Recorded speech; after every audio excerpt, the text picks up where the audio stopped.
السلام عليكم ورحمة الله وبركاته. الحمد لله رب العالمين، وبه نستعين على أمور الدنيا والدين، وصلى الله على سيدنا محمد وعلى آله وصحبه ومن اقتدى بهداه أجمعين. أما بعد، فقال عز من قائل في محكم تنزيله حاكيا عما يقوله الملعون، قال فبما أغويتني لأقعدن لهم صراطك المستقيم. وقال رسول الله صلى الله عليه وآله وصحبه وسلم: لا يؤمن أحدكم حتى يكون هواه تبعا لما جئت به. وقال أيضا: إن لله عبادا مفاتيح للخير مغاليق للشر، أو كما قال النبي صلى الله عليه وسلم. Para habaib yang kita hormatin, Al-Habib Hasan bin Ali Al-Kaf, Al-Habib Alwi bin Mustafa Al-Idrus, Al-Habib Abdullah bin Shihab, Al-Habib Alwi bin Abdullah Al-Haddad, dan para habaib-habaib yang lainnya minta maaf. Juga para tokoh masyarakat, para asatid, Ustaz Hasanul Ibad, Bapak Haji Dadan, Bapak Wahli, dan juga para asatidah, para orang tua santri, para wali santri, para thalabah, para santri sekalian. Mudah-mudahan kita di pagi menjelang siang ini selalu mendapatkan kucuran rahmat Allah Subhanahu wa taala. Ulang dari sini, mudah-mudahan insyaallah apa yang kita niat disampaikan oleh Allah Subhanahu wa taala, dan berkahnya Rasulullah sallallahu alaihi wasallam, mudah-mudahan para santri-santri Allah jadikan orang-orang yang bermanfaat untuk umat Rasulullah sallallahu alaihi wasallam, khususnya dalam agama mereka dan juga umumnya dalam urusan dunia mereka. Amin ya rabbal alamin. Pagi ini acara kita sebenarnya adalah bagian dari runtutan atau rentetan acara yang kita mulai dari kemarin sore. Jadi bapak-bapak sekalian, hadirin dan juga para musyahidin, acara kita sebenarnya dimulai dari kemarin sore. Jam 5 kurang kita sudah kumpul santri-santri dan asatid untuk membaca Al-Quran. Kemudian kita khatam Al-Quran. Setelah maghrib kita lanjut dengan pembacaan burdah dan juga membacakan riwayat sedikit terkait sejarah atau riwayat Sahibul Haul, yaitu orang tua dan kakek kami. Karena acara ini sebenarnya dimulai dari tahun 90 oleh saya punya orang tua, Al-Habib Alwi bin Abdullah Al-Haddad. Dari tahun 90 beliau sudah merintis acara yang sekarang kita hadir. Nah, ini sebenarnya cuma rusin doang. Cuma karena sekarang sudah ada pesantren, maka kita gabungin acaranya sama haflah, sekaligus juga Isra Mi'raj dan acara-acara lainnya. Makanya acaranya panjang, dari kemarin sore, malam, terus setelah Isya kita makan bareng sama santri tadi malam. Terus juga santri tadi malam ada hiburan Hajir Marawis bersama para ustadz-ustadz dan para santri yang lainnya. Kemudian acara pagi hari ini kita baca maulid dan pembagian hadiah santri-santri yang berprestasi. Mudah-mudahan rentetan acara ini semua pahalanya Allah kirim buat guru-guru dan orang tua kita, baik yang kita hauli ataupun orang-orang tua kita semua yang hadir di sini, dan juga para donatur-donatur yang ketika saya minta nama-namanya donatur pondok ini sejak pondok didirikan, 2 lembar nama mereka ternyata almarhum. Jadi para donatur-donatur yang mulai merintis pertama, saya sebut donatur pertama pondok pesantren ini namanya almarhum Haji Jajang. Itu orang yang pertama kali mendonasikan hartanya untuk pesantren kita. Saya masih ingat. Bahkan beliau itu datang, saya cuma dengar namanya doang, beliau datang sendiri inisiatif dan ikut membantu. Waktu masih di Bekasi.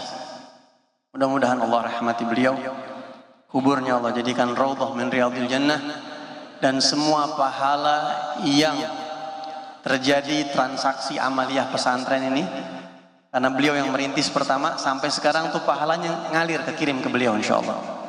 Termasuk juga donatur yang mewakafkan masjid ini. Ini masjid 600 meter lebih diwakafkan oleh satu orang, almarhum baru beberapa bulan meninggal dunia. Ya, sebelum masjid ini jadi tanah ini saya beli dari dia 6.700 meter kurang lebih. Dia bilang, Habib 600 meter nggak usah dibayar, saya wakafin buat masjid. Dan alhamdulillah masjid dibangun, hampir selesai, meninggal orangnya. Gitu. Insya Allah sekarang lagi nikmatin pahalanya, mudah-mudahan beliau almarhum. Dan juga para donatur yang lainnya, yang namanya banyak, nanti kita baca doa wahbah, kita bacakan doa di akhir acara nanti, supaya semua rentetan acara ini kebagian mereka, transaksi pahalanya juga di copy paste oleh malaikat, kemudian dikirim kepada mereka semuanya insya Allah. Hadirin sekalian, tentunya nggak bisa banyak yang saya sampaikan di sini, walaupun acaranya Isra dan Mi'raj. Tentunya ini semua berhubungan. Isra dan Mi'raj sama haul hubungannya sangat erat. Haul itu kita interaksi sama orang yang sudah meninggal. Yang hidup kita berinteraksi lewat doa, berinteraksi lewat pembacaan riwayatnya dari yang hidup untuk yang meninggal. Di Isra dan Mi'raj pun itu terjadi. Nabi Muhammad yang Isra dan Mi'raj, ruh dan jasadnya berinteraksi, mengucapkan salam. Bahkan ada juga penyebutan kelebihan-kelebihan yang sudah meninggal. Nabi Musa, Nabi Ibrahim, ketika Nabi Muhammad berjumpa dengan Allah, Allahumma innaka qad ittakhadta Ibrahim khalila. Ya Allah, Nabi Ibrahim kau jadikan khalil, Nabi Musa kau jadikan kalim.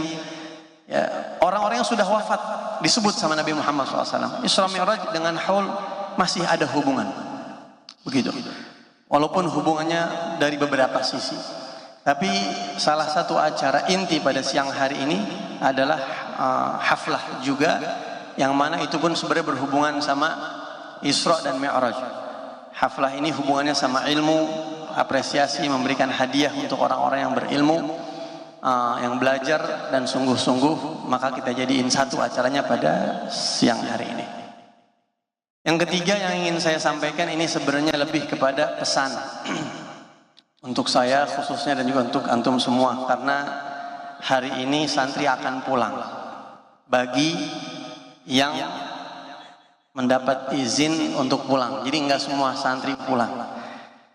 Di pesantren ini peraturan yang terakhir adalah santri yang duduk di kelas terakhir marhalah terakhir itu nggak pulang Ramadan.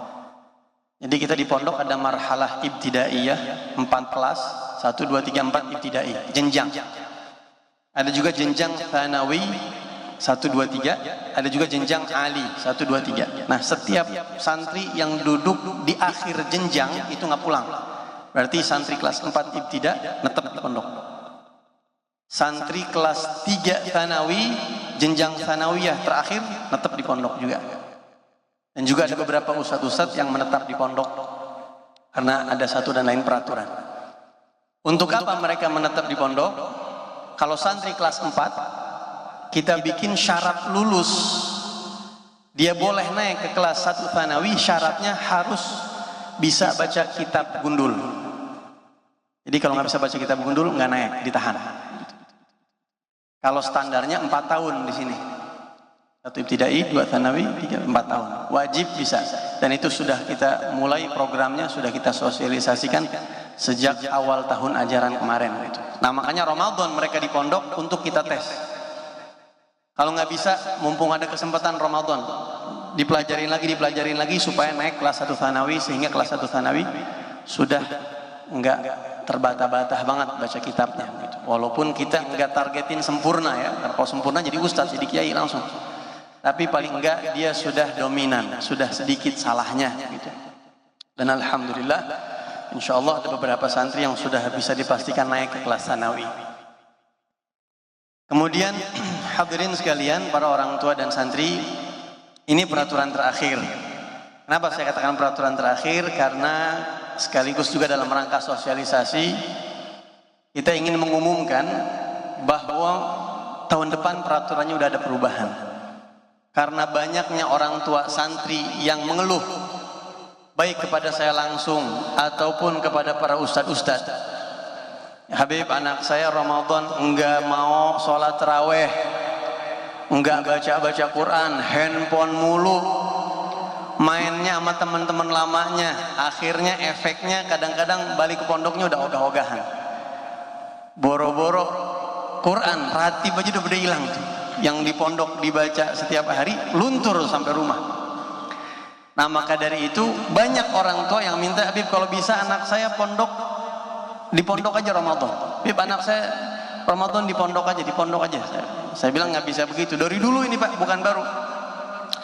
Nah makanya sebenarnya kelas 4 ibtidai kita tahan, kelas 3 ibtidai kita tahan. Itu sebenarnya transisi supaya nggak kaget-kaget banget begitu. Dan akhirnya kita musyawarah dengan para asatid. Ini peraturan kita mau terapin tahun ini apa tahun besok? Asatid sepakat tahun besok. Dan juga santri udah kita tanya, kira-kira Ramadan di pondok tahun ini atau tahun besok? Tahun besok. Santrinya juga pada mau tahun besok katanya gitu ya. Alhamdulillah. Jadi tahun ini Ramadan di rumah. Silahkan juga sekaligus buat bapak-bapak lihat yang keberatan. Bib, masa Ramadan di pondok, Bib, lihat ntar di rumah. Kewalahan nggak kira-kira ngadepin anak? Karena banyak banget yang kewalahan gitu. Di pondok santri kita wajibin nggak boleh pulang kecuali udah khatam Quran minimal sekali, baru boleh pulang nanti begitu. Jadi santri-santri di pondok semuanya khatam Quran, taraweh bareng, mereka latihan jadi bilal, latihan jadi imam gitu. Dan juga kita baca kitab sama santri begitu. Jadi maksimal. Tapi insya Allah liburnya kita tambah. Jadi setelah Lebaran nggak tanggal 10 balik, enggak, kita tambah lagi ya di atas tanggal 20, malah lebih enak tuh, ongkosnya juga udah lebih murah ya, tempat-tempat rekreasi udah agak sepi itu. Kalau nanti mau jalan-jalan sama anak-anak ke villa kemana tuh enak, ustadz juga lebih enak refreshing ya. Jadi banyak positifnya begitu. Dan juga ini sebenarnya inspirasinya dari guru kami Abuya Habib Zain Baharun, dari Al-Ustadz Hasan Basri Muhammad ketika ngobrol begitu. Ditambah lagi aduan-aduan dari para orang tua santri. Memang setiap zaman belum tentu sama bisa diperlakukan. Santri zaman dulu sama santri yang akan datang belum tentu sama. Kadang-kadang ada peraturan-peraturan yang memang harus diubah, karena dulu nggak ada Google, nggak ada WhatsApp, nggak ada medsos. Jadi mungkin untuk kemaslahatan kita ubah supaya santri ini sempurna didikannya gitu. Jangan sampai setengah mateng mentah lagi, setengah mateng mentah lagi, akhirnya keluar pondok mentah agak mateng-mateng begitu. Kita pengen keluar pondok benar-benar mateng, udah sadar, nggak usah disuruh baca ratib tiap malam, nggak usah disuruh sholat duha, udah nggak usah disuruh lagi, berarti udah mateng tuh, udah kalau orang Betawi bilang udah hidup gitu ya, udah sadar diri begitu. Maka dari itu ini kita umumin kepada antum semua. Yang kedua, saya juga ingin memberitahukan kepada para orang tua santri, ini nanti santri yang pulang, tolong orang tua itu ngecek rapotnya, dilihat rapotnya, dievaluasi santrinya itu, mana pelajaran-pelajaran yang merah itu dilihat. Jangan sampai orang tua itu santrinya pulang, udah yang penting lu pulang dah, dikasih ini dikasih itu, jangan. Dilihat, jadi itu santri merasa ada yang ngawasin dia, ini kok kamu pelajaran ini nilainya 5 nak. Kenapa? Ini kok kamu seperti itu begitu. Jadi ada begitu. Nanti tahun depan harus diperbaikin lagi. Dinasihatin Pak. Motivasi dari orang tua perlu. Enggak cukup guru doang memotivasi, orang tua juga harus motivasi. Karena saya ngerasain, saya mondok begitu. Saya bukan cuma dari sisi guru atau dari pesantren, tapi dari orang tua saya juga kencang begitu ya. Jadi saya dari dua arah begitu. Jadi kita lempeng jalannya, ibaratnya merasa diawasin, muragab gitu. Nah saya harap kepada para wali santri sempetin lihat rapotnya, terus tanyain masalah-masalah yang kurang di sini. Kalau perlu ditanya pelajaran paling suka pelajaran apa, tanya pelajaran pengalaman dia selama mondok bagaimana di kelas, ditanya apa begitu, supaya santrinya itu termotivasi juga.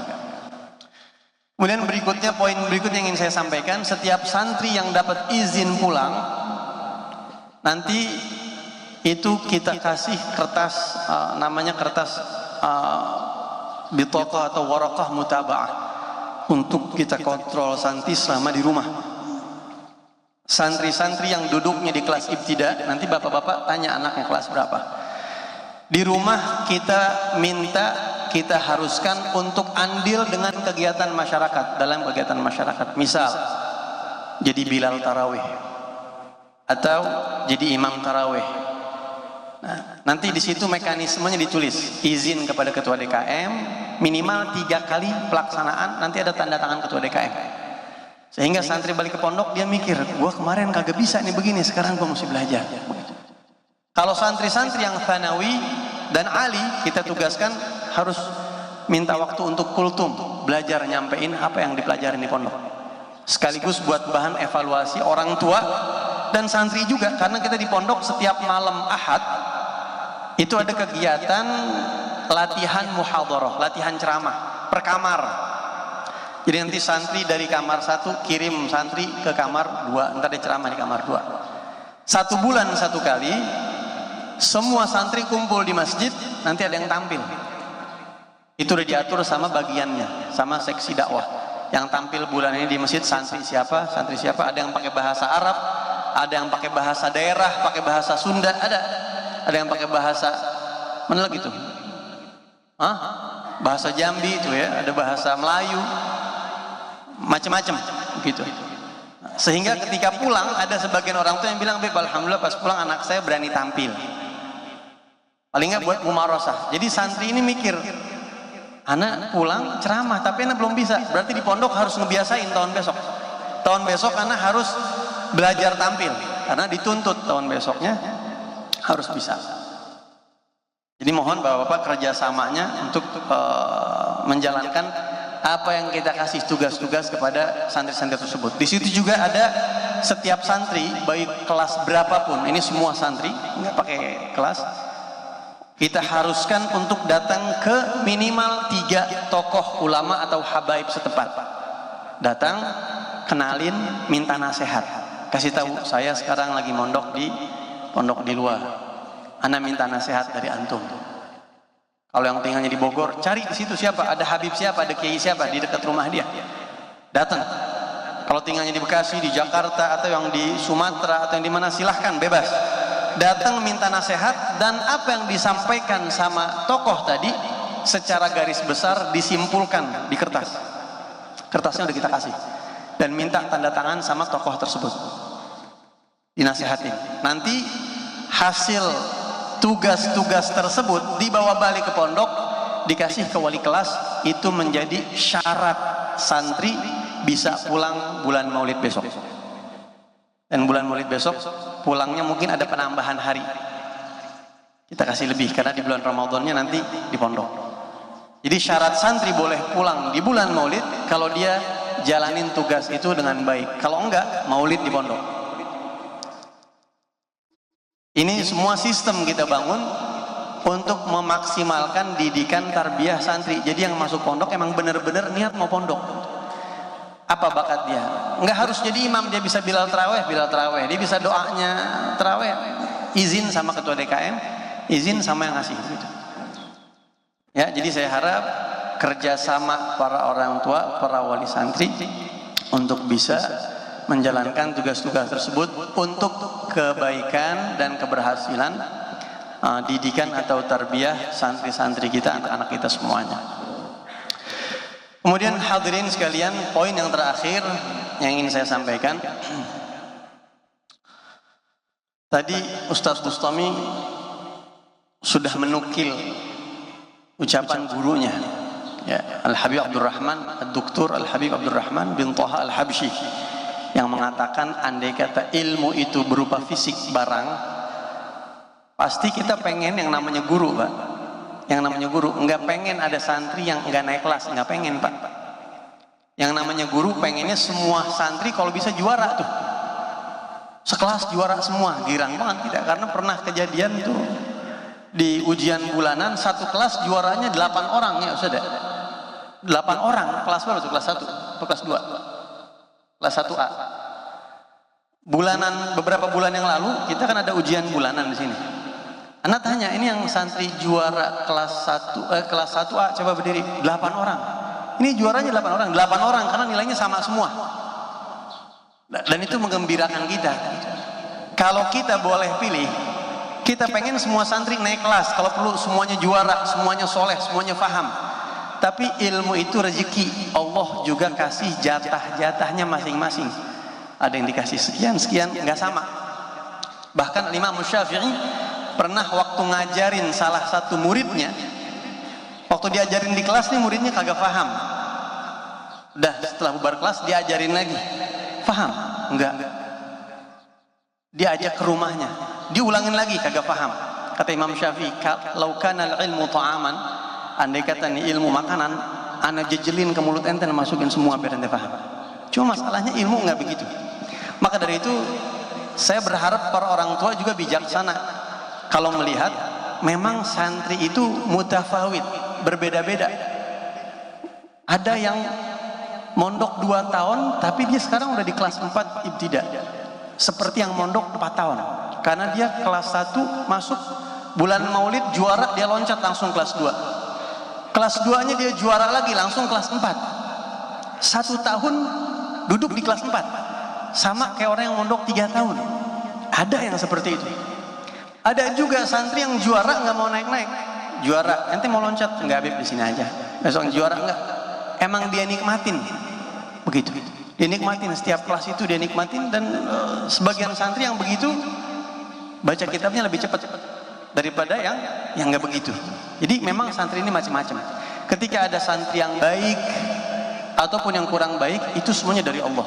Innaka la tahdi man ahbabta walakin Allah yahdi man yasha.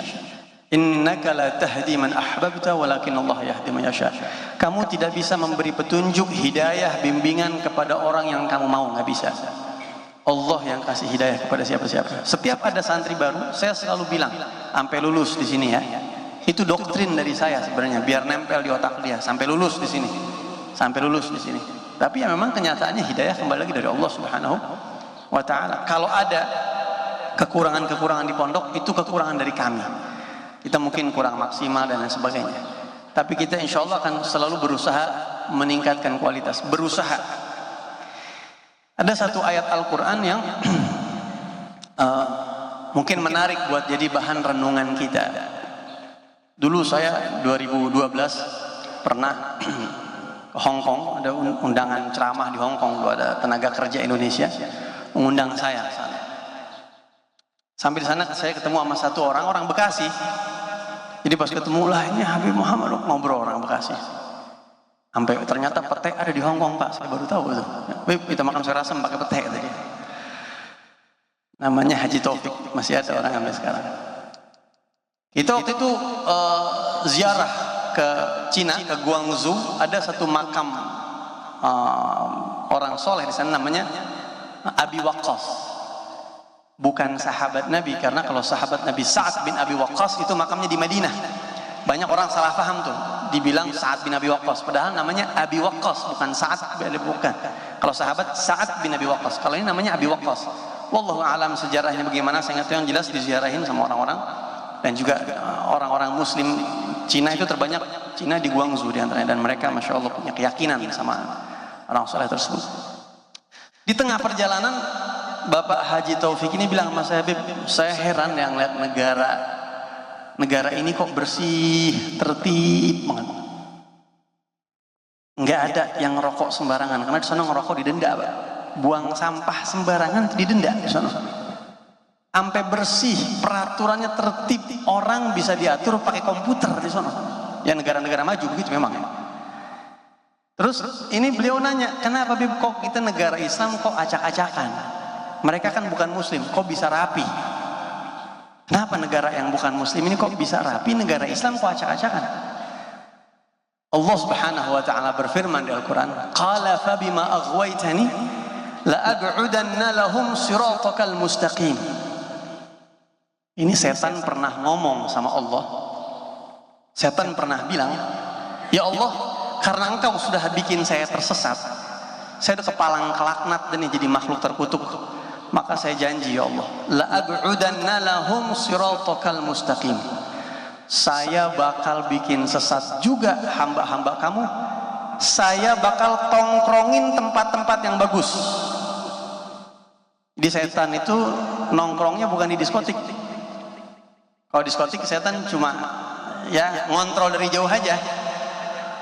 Kalau ibaratnya kita ilustrasiin setannya ini kopral begitu ya misalnya, bosnya cuma nanya, gimana ono diskotik aman? Aman, neraka udah semua.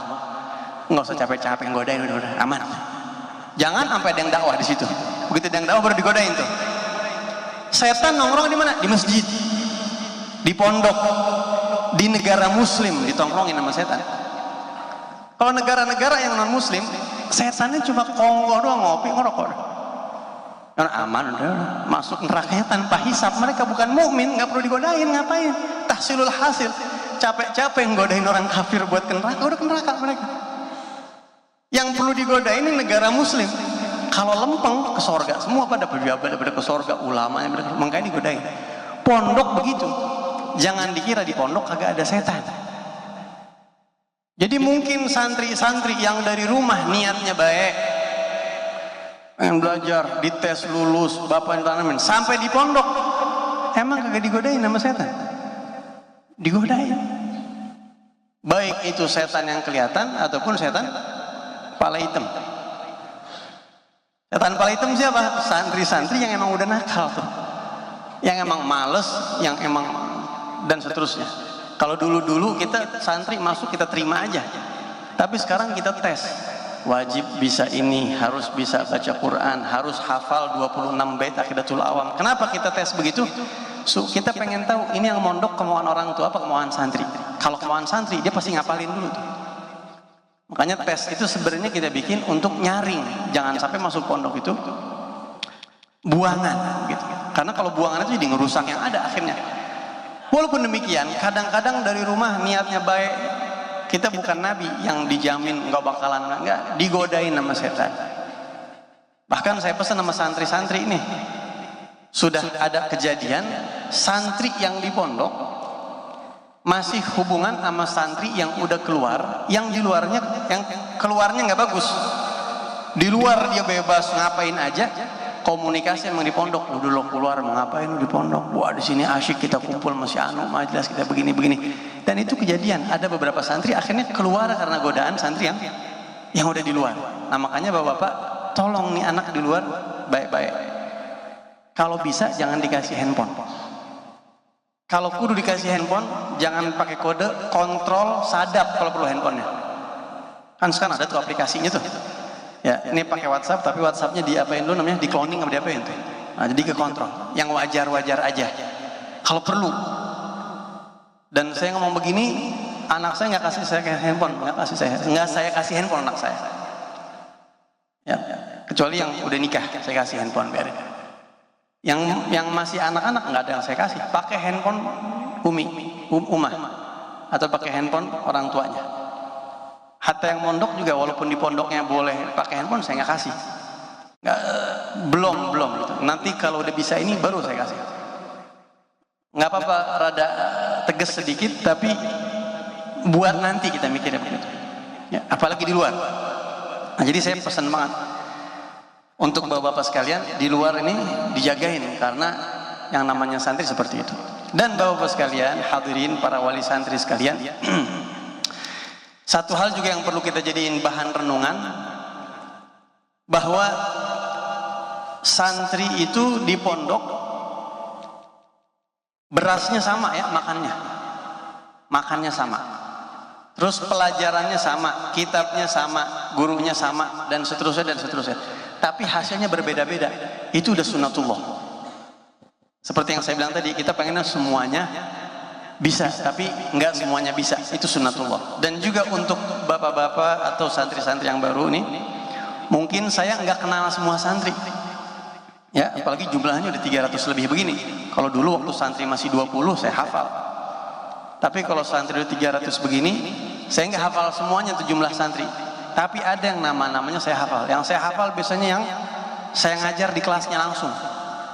Atau yang juara melulu, saya hafal tuh namanya tuh. Ini bocah juara mulu nih, siapa dia namanya? Fulan. Atau yang nakalnya kelewatan, saya hafal tuh. Ngelanggar mulu. Gitu ya. Itu saya hafal namanya, karena si Fulan.